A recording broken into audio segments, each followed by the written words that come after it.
Hello guys, നമ്മൾ ലങ്കാവിനോടും മലേഷ്യനോടൊക്കെ bye പറഞ്ഞ് നമ്മൾ ഇനി അടുത്ത രാജ്യത്തിലേക്ക് പോവുകയാണ്. അപ്പോൾ അങ്ങനെ മലേഷ്യത്തെ യാത്ര അവസാനിച്ച് ഇനി നമ്മൾ നമ്മുടെ അടുത്ത രാജ്യമായ തായ്ലാൻഡിലേക്ക് പോകാൻ വേണ്ടി നമ്മൾ ഫ്ലൈറ്റ് കയറുകയാണ്. അങ്ങനെ നമ്മൾ ഫ്ലൈറ്റിലൊക്കെ കയറി അങ്ങനെ ബാങ്കോക്കിൽ വന്നിറങ്ങി. നമ്മൾ നേരെ ഒരു ബസ്സൊക്കെ പിടിച്ച് ബാങ്കോക്കിൽ നിന്ന് നേരെ പട്ടായിക്ക് എത്തിയപ്പോഴത്തേനും ബ്രേക്ക്ഫാസ്റ്റിൻ്റെ സമയമായിരുന്നു. അപ്പോൾ നമ്മളൊരു ഷോപ്പിൽ കയറി. അവിടെ ബ്രെഡും കൊണ്ടുള്ള ഒരുപാട് സംഭവങ്ങളുണ്ട്. നമുക്കതൊന്ന് പറ്റിയ ഒന്ന് രണ്ട് സാധനങ്ങളൊക്കെ എടുത്ത് നമ്മളങ്ങനെ അവിടെ നിന്ന് ബ്രേക്ക്ഫാസ്റ്റൊക്കെ കഴിച്ച് നേരെ പട്ടായ ഫുള്ളായിട്ടൊന്ന് വിസിറ്റ് ചെയ്യാൻ വേണ്ടി പോവുകയാണ്. അങ്ങനെ പട്ടായ ബീച്ചിൻ്റെ ഒക്കെ ആ സൈഡിലൊക്കെ എത്തി. അവിടെ കുറേ അത്യാവശ്യം നല്ല ക്രൗഡ് ഉണ്ടായിരുന്നു. പിന്നെ അവിടെ സെൻട്രൽ മാർക്കറ്റ് പട്ടായ എന്ന് പറഞ്ഞതിൻ്റെ അടുത്ത് കുറേ പരിപാടി കാര്യങ്ങളൊക്കെ നടക്കുന്നുണ്ടായിരുന്നു.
അങ്ങനെ ഗൈസ്, നമ്മളവിടെ നിന്ന് അങ്ങനെ ഇറങ്ങി കുറച്ച് ഫോട്ടോസുകളൊക്കെ എടുത്ത് നേരെ ബീച്ചിൻ്റെ സൈഡിലേക്ക് ഇറങ്ങി. ബീച്ചിൽ അത്യാവശ്യം നല്ല തിരക്കുണ്ടായിരുന്നു. നല്ല മഴ ഉണ്ട് ഇവിടെയൊക്കെ, നല്ല ചാറ്റൽ മഴയും ഒക്കെ ഉണ്ട്. പിന്നെ സ്പീഡ് ബോട്ട് അങ്ങനെയുള്ള ഒരുപാട് വാട്ടർ ആക്ടിവിറ്റികളൊക്കെ ചെയ്യാനുള്ള സംഭവങ്ങളൊക്കെ ഇവിടെ ഉണ്ട്. നമ്മൾ ലങ്കാവിൽ നിന്ന് വാട്ടർ ആക്ടിവിറ്റികളൊക്കെ ചെയ്തത് കൊണ്ട് നമ്മളങ്ങനെ കാര്യമായിട്ടൊന്നും ഇവിടെ ചെയ്യണമെന്നില്ല. അങ്ങനെ അത്യാവശ്യം തിരക്കും കാര്യങ്ങളൊക്കെ ആയി. ഏകദേശം ഓണായി തുടത്തി. ഇവിടെ ഒരു 3-4 മണി ആ സമയത്തൊക്കെയാണ് ഇവിടെ ബീച്ച് ഒന്ന് ഓണാകുള്ളൂ. അങ്ങനെ അത്യാവശ്യം കുഴപ്പമില്ലാത്ത ആക്ടിവിറ്റികളൊക്കെ അങ്ങനെ നടന്നുകൊണ്ടിരിക്കുന്നുണ്ട്. പിന്നെ നമ്മൾ ഏകദേശം നമുക്ക് വിശക്കാൻ തുടത്തിയിരിക്കണ്. നമ്മൾ പിന്നെ അങ്ങനെ കുറച്ച് നേരം ആയിക്കൂടെ അങ്ങനെ തെണ്ടിത്തിരിഞ്ഞ് അങ്ങോട്ടും ഇങ്ങോട്ടൊക്കെ നടന്നതിന് ശേഷം നമ്മളങ്ങനെ ഫുഡ് കഴിക്കാൻ വേണ്ടി പോയി. ഇവിടുത്തെ ട്രഡീഷണൽ ഫുഡാണ് നമ്മളിന്ന് ടേസ്റ്റ് ചെയ്യണത്. എന്തൊക്കെയോ കുറേ സാധനങ്ങളുണ്ട്, പേരൊന്നും അറിയില്ല ഗൈസ്. കുപ്പിയിൽ ഒരുപാട് സംഭവങ്ങളുണ്ട്. എന്തായാലും കിട്ടിയ സാധനം സൂപ്പുണ്ട്.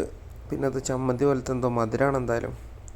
പിന്നെ ചിക്കൻ ബ്രോസ്റ്റ് പോലെ ആക്കി എന്തോ ഒരു സംഭവങ്ങൾ. എന്തായാലും അതൊക്കെ കഴിച്ച് നമ്മൾ നേരെ അവിടെ നിന്ന് ഇറങ്ങി. നേരെ നമ്മൾ വീണ്ടും വാക്കിംഗ് സ്ട്രീറ്റ് പട്ടായ സിറ്റിൻ്റെ അവിടേക്ക് എത്തിക്കണ്. അപ്പോൾ ഏകദേശം ഒരു 5-6 മണി സമയം കഴിക്കണേ. പിന്നെ കാര്യമായിട്ട് നമ്മളിവിടെ പട്ടായയിൽ വന്നു കഴിഞ്ഞാൽ പബ്ബും മസാജ് സെൻറ്ററും അങ്ങനത്തെ ആക്ടിവിറ്റികളാണ് കൂടുതലുള്ളത്.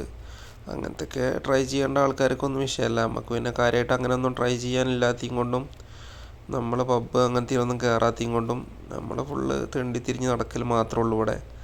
അങ്ങനെ ഒരു തലന്നൊരു തലക്കൽക്ക്, ഒരു തലന്ന് ഇപ്പുറത്തെ തലക്കൽക്ക് അങ്ങനെ അങ്ങോട്ടും ഇങ്ങോട്ടൊക്കെ പോയി കുറേ തിരിഞ്ഞ് നടന്ന് കുറേ ഫിഷിൻ്റെ ഐറ്റംസുകളും ലോബ്സ്റ്ററൊക്കെ 2 കിലോ 3 കിലോനൊക്കെ ലോബ്സ്റ്ററൊക്കെ ഉണ്ട്.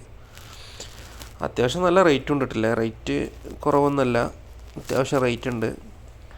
അങ്ങനെ ഒരുപാട് സംഭവങ്ങളൊക്കെ കണ്ട് കുറേ സാധനങ്ങളുണ്ട്. ചെമ്മീനായിട്ടും പേരറിയാത്ത കുറേ സംഭവങ്ങളായിട്ടും പിന്നെ പാറ്റ, പല്ലി, കൂറ, ഞണ്ട്, എന്താണ് തേള്, ഒരുപാട് സംഭവങ്ങൾ. ഇതൊക്കെ ട്രൈ ചെയ്യുകയാണെങ്കിൽ നമുക്ക് ഇതൊക്കെ കാണുമ്പോൾ തന്നെ അറപ്പാണ്ട്. നമ്മളതുകൊണ്ട് ഇതൊന്നും തിന്നാൻ പോണില്ല. അങ്ങനെ നമ്മൾ വീണ്ടും തെണ്ടിത്തിരി തുടർത്തി ഇവിടുത്തെ ഒരു ഡ്രാക്കുളനെയൊക്കെ കണ്ട് നമ്മൾ പിന്നെ പട്ടായ സിറ്റി കൂടെ നേരെ തലങ്ങും വിലങ്ങും നടക്കാൻ നിർത്തി. ഒരുപാട് ആളുകളൊക്കെ കണ്ട് പരിചയപ്പെട്ട്, കുറേ മലയാളികളൊക്കെ ഉണ്ടായിരുന്നു ഇതേപോലെ നമ്മളെ പോലെ ട്രിപ്പായിട്ട് വന്ന ആളുകൾ. പിന്നെ അവിടുത്തെ തായ് ആൾക്കാരുണ്ടായിരുന്നു, അവരൊക്കെ കണ്ട് പരിചയപ്പെട്ട് നമ്മൾ പിന്നെ അങ്ങനെ അവിടെ തൊട്ടപ്പുറത്തുള്ളൊരു ലൈവ് ഫിഷിൻ്റെ ഒരു സംഭവം ഉണ്ടായിരുന്നു, അവിടെയൊക്കെ പോയി കണ്ട് ഞണ്ടിനെയൊക്കെ കെട്ടി വെച്ചിക്കണേ. കടിക്കും തോന്നണം, അതൊക്കെ കെട്ടിക്കണേ.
മുതലനെ ബാർബിക്കും ആക്കി വെച്ചിക്കണ്. ഇവിടെ എല്ല് മാത്രമേ ഉള്ളൂ, വാരിയെല്ല് കാണുന്നുണ്ട്, ബാക്കിയൊക്കെ കഴിഞ്ഞിരിക്കണ്. തലൻ്റെ സൈഡ് മാത്രമേ ഉള്ളൂ.